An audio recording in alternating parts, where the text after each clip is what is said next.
अस्सलामुअलैकुम वरहमतुल्लाहि वबरकातुहू। बिस्मिल्लाहिर्रहमानिर्रहीम।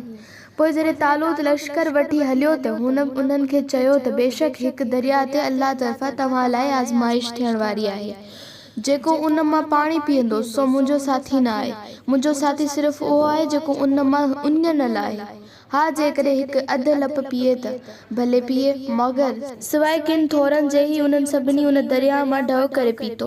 पोइ जॾहिं तालूत ऐं उन जा मुसलमान साथी दरिया पार करे अॻिते वधिया त उन तालूत खे चयो त अॼु असां में जालूत ऐं उन जे लश्कर सां विढ़ण जी ताक़त न आहे। पर जिन माण्हुनि उहो सम्झो पिए त हिकु ॾींहुं पंहिंजे रब सां मुलाक़ाती थियणो आहे, उन्हनि चयो त केतिरा भेरा ईअं थियो आहे त हिकु नंढड़ो टोलो अल्लाह जे हुक्म सां वॾे टोले ते गालिब थियो आहे, ऐं भलाशक अल्लाह सब्र करण ऐं इस्तक़ामत वारनि जो साथी आहे।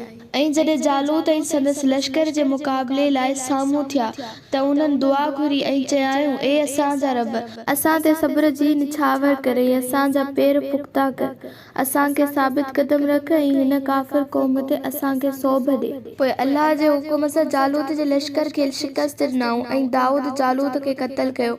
अल्लाह हुन यानी दाऊद खे सल्तनत ऐं हिकमत सां नवाज़ियो ऐं जेके उन लाइ घुरियाई सो खेसि यानी दाऊद खे सेखारियाई। ऐं जेकॾहिं अल्लाह इंसाननि जे हिकु गुरूह खे ॿिए सां न मिटाईंदो रहे त यकीनन ज़मीन जो निज़ाम जेकर बिगड़ी वञे ऐं तक़रीबिकारी वधी वञे, लेकिन अल्लाह जो जहाद वारनि ते वॾो फज़ल ऐं करम आहे जो अहिड़े फ़साद खे टाळण जो बंदोबस्त करे थो।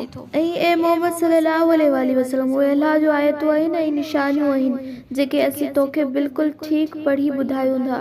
ऐं बेशक तूं ज़रूर पैगंबरनि मां आहीं। उहे असांजा रसूल आहिनि जिन मां किन खे किन यानी हिकिड़नि खे ॿियनि रसूलनि ते असां फज़ीलत ॾिनी ऐं भलारो कयो। पैगंबरी में सभु बराबरि आहिनि, पर किन ख़ासि ख़ुसूसियातनि जे करे संदसि मर्तबा मुख़्तलिफ़ आहिनि। उन्हनि मां को हिकिड़ो अहिड़ो आहे जंहिं सां अल्लाह ॻाल्हायो ऐं किन जा दर्जा बुलंद कयाई ऐं असां ईसा पुट मरियम खे चिटियूं निशानियूं अता कयूं ऐं पाक रूह जिब्रील सां उन जी मदद बि कई। ऐं जेकॾहिं अल्लाह घुरे हा त उहो मुमकिन न हो जो उन्हनि रसूलनि जो पधिरियूं निशानियूं ॾिसण खां पोइ बि हू पाण में विढ़नि हा, पर अल्लाह ताला जी उहा मशियत न आहे त हू माण्हुनि खे इख़्तिलाफ़ करण खां ज़ोरी रोके।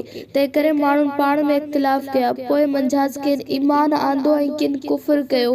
ऐं हा, जेकॾहिं अल्लाह घुरे हा त हूंद हू न विढ़नि हा, लेकिन अल्लाह ताला जीअं घुरंदो आहे तीअं कंदो आहे।